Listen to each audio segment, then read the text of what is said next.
അനുഗ്രഹ വാഗ്ദാനങ്ങൾ. വിശുദ്ധ മത്തായി എഴുതിയ സുവിശേഷം 6-ാം അധ്യായം 25 മുതൽ 34 വരെയുള്ള വാക്യങ്ങൾ.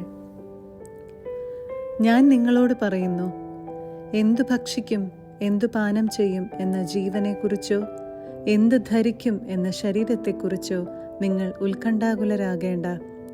ഭക്ഷണത്തെക്കാൾ ജീവനും വസ്ത്രത്തെക്കാൾ ശരീരവും ശ്രേഷ്ഠമല്ലേ? ആകാശത്തിലെ പക്ഷികളെ നോക്കുവിൻ.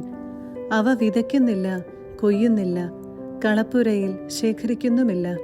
എങ്കിലും നിങ്ങളുടെ സ്വർഗസ്ഥനായ പിതാവ് അവയെ തീറ്റിപ്പോറ്റുന്നു. അവയേക്കാൾ എത്രയോ വിലപ്പെട്ടവരാണ് നിങ്ങൾ. ഉത്കണ്ഠ മൂലം ആയുസ്സിൻ്റെ ദൈർഘ്യം 1 മുഴമെങ്കിലും കൂട്ടാൻ നിങ്ങളിൽ ആർക്കെങ്കിലും സാധിക്കുമോ?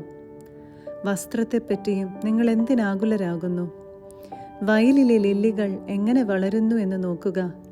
അവ അധ്വാനിക്കുന്നില്ല, നൂൽ നൂൽക്കുന്നുമില്ല. സത്യമായി ഞാൻ നിങ്ങളോട് പറയുന്നു, സോളമൻ പോലും തൻ്റെ സർവമഹത്വത്തിലും ഇവയിൽ ഒന്നിനെപ്പോലെ അലങ്കൃതനായിരുന്നില്ല.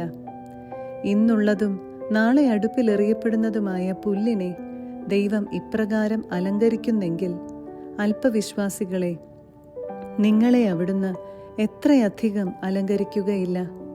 അതിനാൽ എന്തു ഭക്ഷിക്കും, എന്തു പാനം ചെയ്യും, എന്ത് ധരിക്കും എന്ന് വിചാരിച്ച് നിങ്ങൾ ആകുലരാകേണ്ട.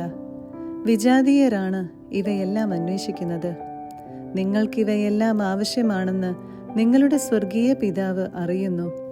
നിങ്ങൾ ആദ്യം അവിടുത്തെ രാജ്യവും അവിടുത്തെ നീതിയും അന്വേഷിക്കുക. അതോടൊപ്പം മറ്റുള്ളവയെല്ലാം നിങ്ങൾക്ക് ലഭിക്കും. അതിനാൽ നാളെയെക്കുറിച്ച് നിങ്ങൾ ആകുലരാകരുത്. നാളത്തെ ദിനം തന്നെ അതിനെക്കുറിച്ച് ആകുലപ്പെട്ടുകൊള്ളും. ഓരോ ദിവസത്തിനും അതതിൻ്റെ ക്ലേശം മതി.